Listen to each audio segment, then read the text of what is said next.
It's the curse of Yarnam.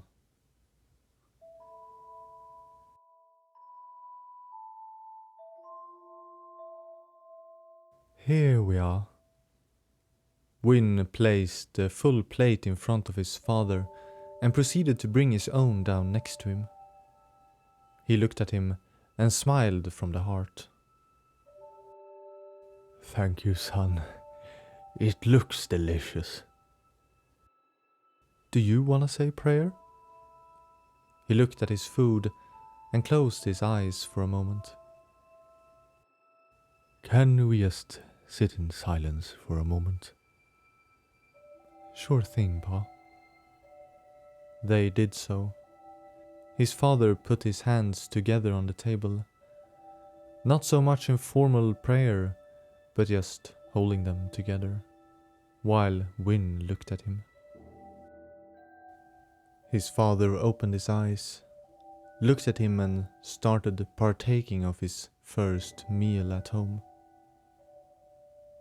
Have you slept well? First night in your own bed again? He nodded. It was just like a horrible dream that only truly ended once I woke up this morning. Yesterday is a haze, even though I was already in good condition. It is normal to have some fatigue, even hallucinations. The treatment completely drained your body, almost having been broken down and rebuilt. Truly the gods' work. Yes, indeed. They briefly ate under silence, focusing solely on their nourishment. Not to his surprise, his father had quite the appetite and was much quicker to consume his dinner. Say, he finally broke away from his food and looked up at Wynne. Was it you that visited? It's all right. Yes, it was. Ah, it is strange. I can now place your face in the memories, but I recall it being someone else. Like it was you, but that my mind told me that it wasn't. It's all right, Pa. The blood did its wonders. And think how many you've helped. How much you've proved to be true. He appeared slightly disturbed, but was quick to brush it off with a smile. Well, all I can do is to be thankful for some extra years. Wynne smiled and nodded, then resumed the sating of his appetite. He looked back up quickly, but was forced to return his gaze towards his father, who had remained still in his previous pose. He still smiled at him, and he smiled back. Then the smile started to fade. His eyes remained locked with his and dull face. This made Wynne also lose his smile and just looked, growing concerned.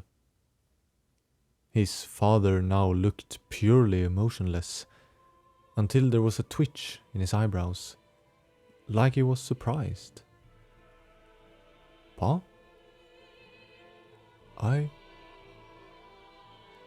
He said with calm astonishment. His looks grew to match that of his wondering tone, and his mouth started to slack. His right eye's pupil, suddenly and without a responsive reaction, bled out into the rest of the eye, like it collapsed like a liquid. All the while his father sat petrified. "Father!"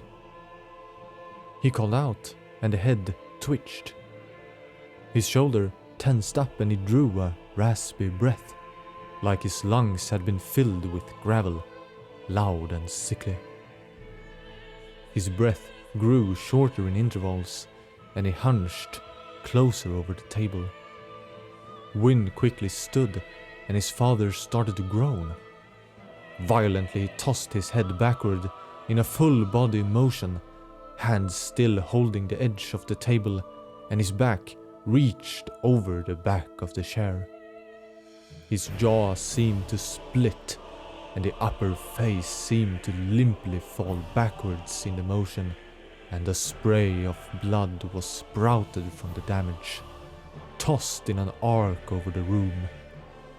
From his mouth came a basal roar, not that of a man. He hunched back, and his arms seemed to extend so violently it thrusted the whole chair he sat in backwards a few inches. Horrible loud sounds of bones cracking accompanied the harrowing bulging of the backbone, and the eruption of his limbs sprayed blood as they extended themselves.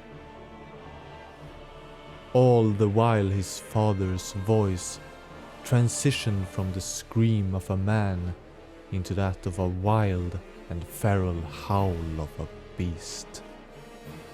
The window was shattered suddenly, and a person flew inside. The sudden burst had Wynne frighteningly throw himself backwards onto the floor. The beast of his father roared further as it turned its now half-man, half-wolven head towards the sudden appearance. A woman dressed in a fashionable overcoat, top hat and otherwise everyday attire thrusted a silvery cane at the monster. It leapt backwards, tossing the entire table at the woman and having its own form crashing into the wall cabinets. The woman nimbly dodged aside from the hurling furniture, and from nowhere came a streak of lightning. She now miraculously held a serrated line that she threw and lashed like a whip with incredible speed and skill at the beast who covered its face. It lunged at her, and she dodged to the side along the window. The beast screamed and was tossed onto its back, the woman having apparently ensnared its right clawed hand with the serrated whip. It tumbled to its side, and she withdrew the whip back into its cane shape, quickly, within the same movement, plunging it through the body of his father. From where Wynne lay, he saw the bloodied edge emerge out from the back, and the beast reached out its horribly malformed claws towards her in a sighing breath before becoming limp. The woman retrieved the cane and stroked it along the corpse, making most of the blood disappear. She exhaled and composed herself, then turned to him. His mind was abysmal. The only real thing he could comprehend was just how ordinary she looked. Nothing about what she had just done, or what his father had become, made any sense, and therefore, in that moment, could not simply be real.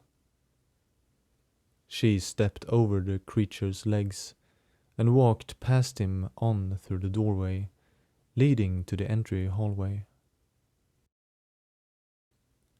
"My condolences," she said quickly as she passed. He heard her footsteps along the rug, then the door opening and her vanishing beyond it. He threw himself after her and out through the door. There he saw her back, vanishing in between the people walking the street on a normal day. He saw the citizens of the cathedral ward going about their day casually, them trying their best not to look at the broken window betrayed their own attempts of pretending everything was fine.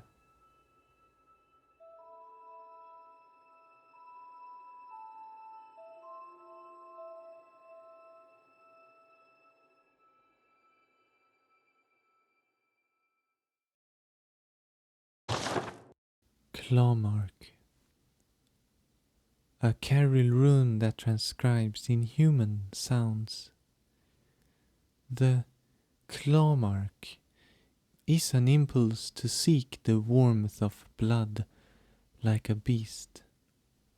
Although the difference is subtle, runesmith Caril describes the beast as a horrific and unwelcome instinct deep within the hearts of men, while clawmark is an alluring invitation to accept this very nature.